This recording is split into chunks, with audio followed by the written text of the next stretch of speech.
Have you ever found yourself in the middle of an argument, feeling frustrated because no matter how hard you try, the other person just won't see your point of view? You lay out your reasoning, explain everything logically, yet somehow you're still losing. What if I told you there's a way to change that? What if you could walk into any argument and know that you have the tools to guide the conversation and win? Today we're going to dive into the ancient art of argumentation and persuasion by exploring lessons from one of the most controversial and skilled groups in history, the Sophists. These ancient Greek philosophers were masters of rhetoric, capable of swaying opinions and winning debates, often regardless of the truth. And while their methods have been debated for centuries, there's no doubt that their tactics hold timeless value when it comes to understanding the art of persuasion. So, what can we learn from them? And how can we use these lessons to win arguments in our own lives, whether in personal relationships, at work, or even online? Let's break it down. Who were the Sophists?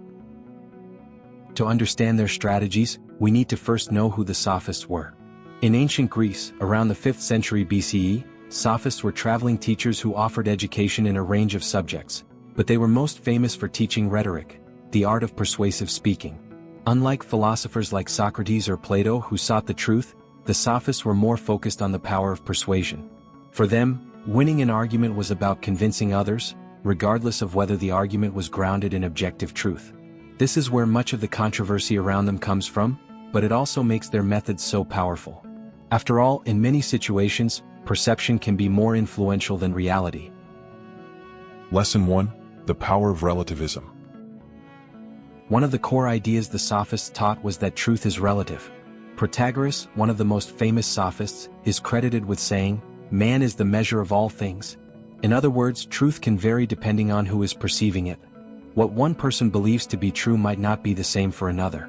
How does this help you win an argument? Instead of trying to force the other person to agree with your truth, the Sophists would recommend understanding their perspective. If you can grasp how they see the world, you can frame your argument in a way that aligns with their beliefs, making them more likely to accept your point of view. It's not about changing the facts, it's about presenting those facts in a way that resonates with the other person's values and experiences. For example, let's say you're in a work debate about how to approach a project. Instead of stubbornly defending your position, take a moment to understand what matters most to the other person. Do they value efficiency, creativity, risk aversion? Once you understand their priorities, you can adjust your argument to highlight how your approach serves their values. This is a tactic we see all the time in modern politics, sales, and even personal negotiations. People don't always care about the same facts, but if you find a way to appeal to their version of reality, you can make your point much stronger. Reflect for a moment. How often do we get stuck in arguments because we're too focused on our version of truth without considering how the other person sees things? This is where the Sophists excelled. They understood that human beings are not objective by nature. Each of us has our own worldview, shaped by our experiences, beliefs, and emotions. By taking that into account, you can turn the tide of any argument in your favor. Lesson 2: Master the art of rhetoric. For the Sophists, rhetoric was everything. They believed that how you say something is often more important than what you're saying. They mastered 3 key elements of persuasive speaking: ethos, pathos, and logos. Ethos is about credibility. If the audience trusts you, they're more likely to believe what you say. In an argument, this means presenting yourself as knowledgeable and fair-minded. Don't just present facts, present them as someone who's reliable and informed. Pathos is the appeal to emotion. The Sophists knew that people don't always make decisions based purely on logic. Emotions play a huge role. If you can tap into the other person's feelings, whether it's fear, hope, anger, or empathy, you can sway them more effectively than with logic alone. Logos is, of course, logic. You still need to have sound reasoning and facts, but the key is in how you structure them. Are your points clear? Are they easy to follow? Do they naturally lead the other person toward your conclusion? These elements, ethos, pathos, and logos, are timeless. In fact, they're still taught in communication courses and used in everything from political campaigns to advertising. Imagine you're trying to convince a friend to start exercising more. Ethos would involve establishing your credibility by sharing how exercise has positively impacted your life. Pathos could mean tapping into their emotional reasons for wanting to be healthier. Maybe they want to feel more confident or reduce stress. And logos would be using facts and data to explain the physical benefits of regular exercise. Balancing these 3 elements, credibility, emotional appeal, and logical structure, allows you to engage both the heart and the mind of the person you're arguing with. You're not just bombarding them with facts, you're speaking to their deeper motivations. Think about the last argument you had. Were you balancing these three elements, or did you lean too heavily on logic without appealing to the other person's emotions or trust? Lesson 3. Control the frame. One of the most powerful tactics the Sophists used was framing. The idea here is simple: whoever controls the frame controls the argument. A frame is the context in which an argument takes place, and it determines how the facts will be interpreted. Let's say you're arguing about whether a certain policy at work is a good idea. If you frame the conversation around cost, then the focus will be on financial efficiency. But if you frame it around employee well-being, the conversation shifts to the impact on staff morale. By controlling the frame, you guide the other person to focus on what you want to highlight. The key is to frame the argument in a way that benefits your position while making it harder for the other person to counter. But how do you take control of the frame? Start by identifying what values or outcomes are most likely to resonate with the person you're debating. Then, structure your argument to keep those elements front and center. You're not changing the facts, just influencing how they're perceived. Take, for example, legal arguments. Defense lawyers often frame their cases in ways that shift the focus. Instead of arguing whether or not their client is guilty of the crime, they might shift the frame to whether the prosecution has provided enough evidence, subtly planting doubt. That small change in framing can make a world of difference in how the argument unfolds. Have you ever been in a debate where the other person shifted the conversation to a topic that suited their argument? That's framing in action. When you control the frame, you control how the other person interprets the argument. Lesson 4.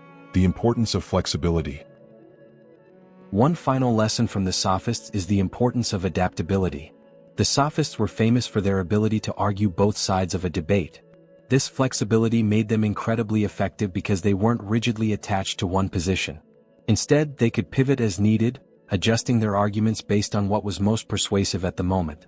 In a modern context, this means being willing to let go of your initial stance if it's not working.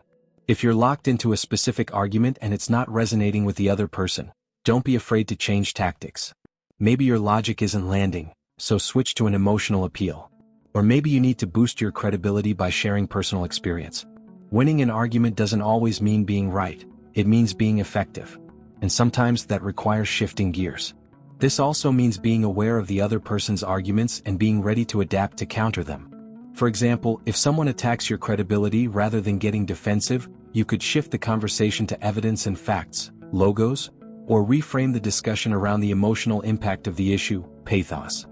Consider the art of debate in politics. Politicians often don't answer questions directly but rather shift the conversation to their own talking points.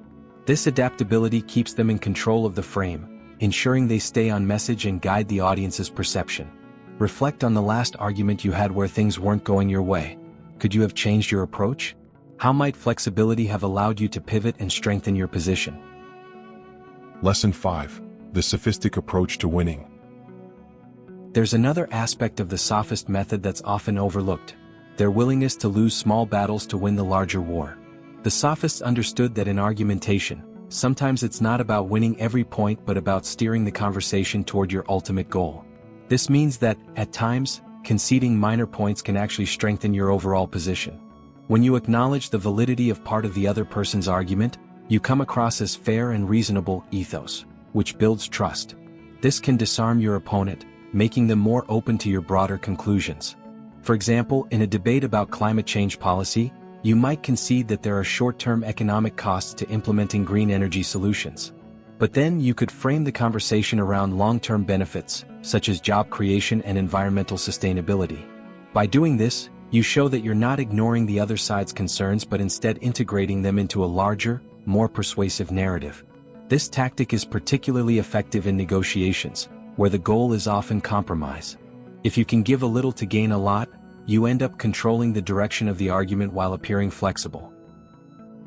The Sophists understood something that many of us still struggle with today, that in the realm of argumentation, persuasion often matters more than truth.